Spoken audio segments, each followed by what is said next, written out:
What happens when the line between survival and morality disappears? When hunger forces a species to see itself not as kin, but as prey?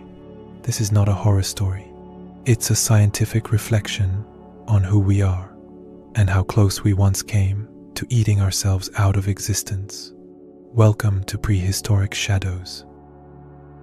Long before the first cities rose, before gods and laws and firelit stories, life was simple and merciless. Food was the measure of existence. To eat was to live, to starve was to vanish. Every creature on earth obeyed that rule, and humans were no exception. But somewhere along the way, our species began to face a haunting question. What happens when the only meat left looks like you? Archaeological records whisper of bones cut with familiar patterns, marks identical to those made when butchering animals. They appear across continents and millennia: Homo antecessor in Spain, Neanderthals in Croatia, early Homo sapiens in the African Rift. Each tells a story, not of monsters, but of survival, pushed to its breaking point. Yet behind those ancient cut marks lies something deeper, the moment when evolution met ethics, and both hesitated. Because to consume one's own kind is to confront the mirror of consciousness itself. What drives a being capable of empathy to commit the ultimate taboo? Is it madness or the most honest face of desperation? In anthropology, it's called nutritional cannibalism, an act of last resort when the environment collapses. Not murder for thrill or ritual, but biology stripped bare. When the Ice Age tightened its grip, food grew scarce.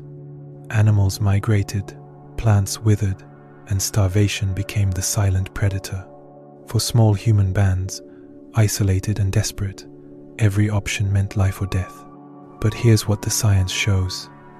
It wasn't about cruelty, it was about endurance. A frozen steppe, a lost hunt, a dying child, nature offered no mercy. And so, the laws of civilization bent under the weight of hunger. Modern studies calculate that a full human body offers only about 30,000 calories, far less than a single mammoth. It wasn't efficient, it was immediate. The body next to you was simply available.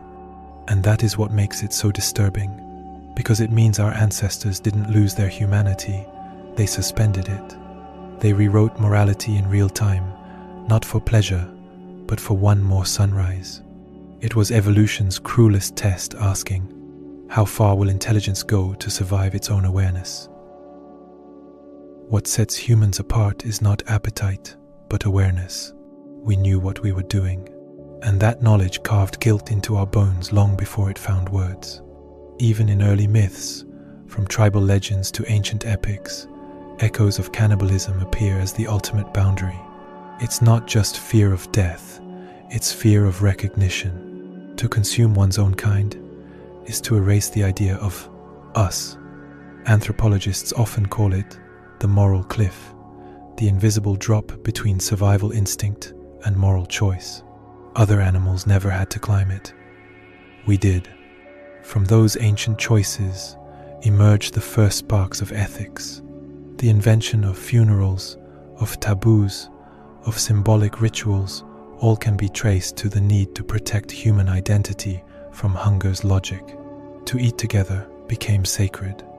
To eat each other became unthinkable. Cannibalism, in a strange and tragic way, helped define civilization. It forced us to confront the one question evolution couldn't answer. What is the worth of a human being when life itself is at stake? Modern neuroscience tells us empathy is not a luxury, it's survival technology. Mirror neurons, oxytocin, and deep social wiring made our species cooperative in a hostile world. When we began to feel each other's pain, we gained a weapon stronger than teeth or claws: solidarity. Families turned into tribes, tribes into cultures, cultures into civilizations. The same emotional circuits that once drove desperation now fueled compassion. Rejecting cannibalism wasn't just moral cleansing, it was adaptive genius. It built alliances. It allowed trust, planning, and care. We started to store food, share hunts, create art, tell stories. Each gesture said, "I will not consume you, I will protect you." That simple shift from devouring life to preserving it became the foundation of humanity. And in that shift, something remarkable happened. We stopped surviving alone and began evolving together. It wasn't intelligence that saved us. It was restraint. The decision to spare another became the origin of kindness and the birth of everything we now call human. And yet, the ancient shadow never vanished. In moments of extreme isolation, shipwrecks, famines, disasters, history records the line blurring again. Anthropologists call it the return of the primal code. Not because people become monsters, but because survival resurrects the oldest laws of nature. The instinct still sleeps in the depths of our brain, buried beneath layers of morality and comfort. Evolution doesn't erase, it repurposes. When civilization collapses, it's not barbarism that emerges, it's memory. A memory of a time when survival outweighed sanctity. That realization is sobering. It means that beneath every act of kindness lies the capacity for its opposite. That our moral compass isn't absolute, but maintained through fragile equilibrium, hunger, fear, love, and need, constantly pulling at its center. The story of cannibalism is not about what we became, but about what we resisted becoming. Each generation redefines that boundary, choosing compassion again and again, sometimes against the odds.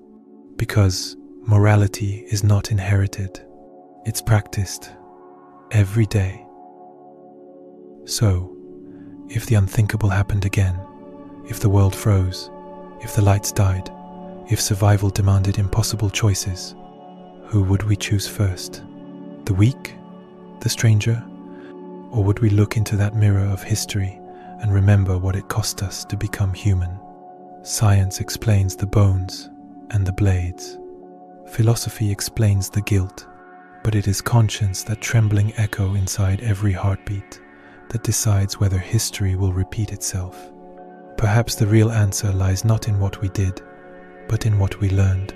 That civilization was never built on abundance, but on empathy. That even when nature demanded sacrifice, humanity invented mercy. We survived the Ice Age, not because we consumed the living, but because we learned to feed something greater: memory, kinship, the idea of us.